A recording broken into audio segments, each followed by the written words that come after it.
हिस्से हैं, राइट और लेफ्ट। जिस समय हम लोग कैलकुलेशन करते हैं, एनालाइजिंग करते हैं, इवैल्यूएशन करते हैं, असेसमेंट करते हैं, उस समय ऑटोमेटिकली हमारे लेफ्ट ब्रेन की सेल्स एक्टिव हो जाती है, लेफ्ट ब्रेन काम करने लगता है और बढ़िया से काम करता है। पर जिस समय हम लोग लव, मर्सी, पीस, आप लोग इनकी हिंदी मीनिंग जानते हैं ना, शांति, प्रेम, सौहार्द, अर्थात जैसे कभी हम लोग कोई मंदिर में पूजा करें, 2 मिनट प्रार्थना करें, अपने आप हमारी राइट ब्रेन की सेंसेस एक्टिव हो जाती है। जैसे वो एक्टिव हुई तो हमारा राइट मस्तिष्क काम करने लगता है। अब आप लोग देखिए सारे दिनचर्या में हम लोग क्या करते हैं, लेफ्ट ब्रेन का यूज अधिक करते हैं। हमारे लिए क्या ठीक है, क्या गलत है, क्या करना चाहिए, क्या नहीं करना है, बहुत स्ट्रेस में आ जाते हैं, परेशान। क्यों आते हैं स्ट्रेस में?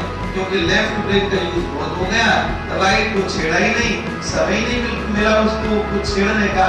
तो हुआ क्या, असंतुलन की स्थिति बन गई, और असंतुलन की स्थिति का परिणाम क्या होता है, आप डिप्रेशन में पहुंच जाते हैं, आपको हाइपरटेंशन होने लगती है, ब्रेन हेमरेज जैसी बीमारी भी आपको आपके शरीर का नाश कर देती है, नष्ट कर देती है। इसीलिए हम लोगों को स्पिरिचुअल होना चाहिए। इससे क्या होगा, हमारे मस्तिष्क का संतुलन बन जाएगा। आज बेटे समझ में आए? तो जो समझ में आता है तो ताली बजा करके हमारे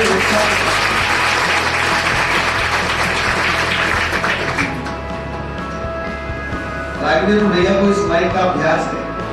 हमें तो ऐसा लग रहा है जैसे चश्मा चढ़ा दिया हो हमारे। नहीं बढ़िया, अच्छा लगता है। बच्चों को मुखातिब होना चाहता हूँ, बच्चे हंस करके मेरी बात को सुनेंगे, मुझे बड़ा अच्छा लगेगा। चलिए अब हम और बढ़िया बढ़िया आपको बातें बताते हैं। देखो, मैं आप लोगों के विद्यार्थी गुरु के रूप में देख लो, वो बात अलग है, लेकिन मैं अपने आप को भारत का एक सामान्य नागरिक मानता हूँ। जो मैंने अपने बड़ों से सीखा वो आप लोगों तक पहुंचाने का कार्य कर रहा हूं, बस इससे और अधिक मेरी कोई पहचान नहीं है। अब वो भी मैं अपनी बात को आप तक पहुंचाऊं, उसके लिए टिपिकल प्रोसेस यूज नहीं करता, सिंपल बिल्कुल। एक धनी व्यक्ति के घर में आग लग गई।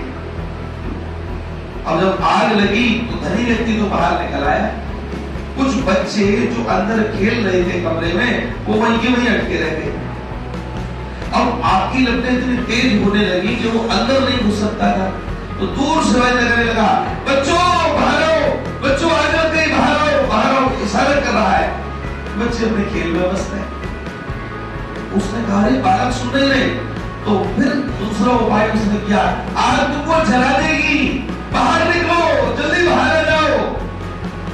बच्चे फिर भी अपने में मस्त है, सुनी तो पर अनसुनी कर दी, ध्यान नहीं दिया उस बात पर। इन्होंने कहा बच्चे अगर ये काम करेंगे तो गड़बड़ हो जाएगा, तो उन्होंने तीसरा उपाय किया। तीसरे उपाय में क्या किया, उन्होंने कहा बच्चों तुम सबके लिए मैं खिलौने लाया हूं, बाहर गाड़ी में भरे रखे हैं, अगर तुम नहीं लोगे तो दूसरे बच्चे आकर के उनको ले जाएंगे। बच्चों ने सुना खिलौने, दौड़ करके सब बाहर निकल आए, काय खिलौने, काय खिलौने। बच्चों को निकालना था बाहर, पर एक तरीका अपनाया, खिलौनों का बहाना दिया और बुलाया कि बाहर आकर के खिलौने दो। खिलौने नहीं थे, बच्चे बच गए।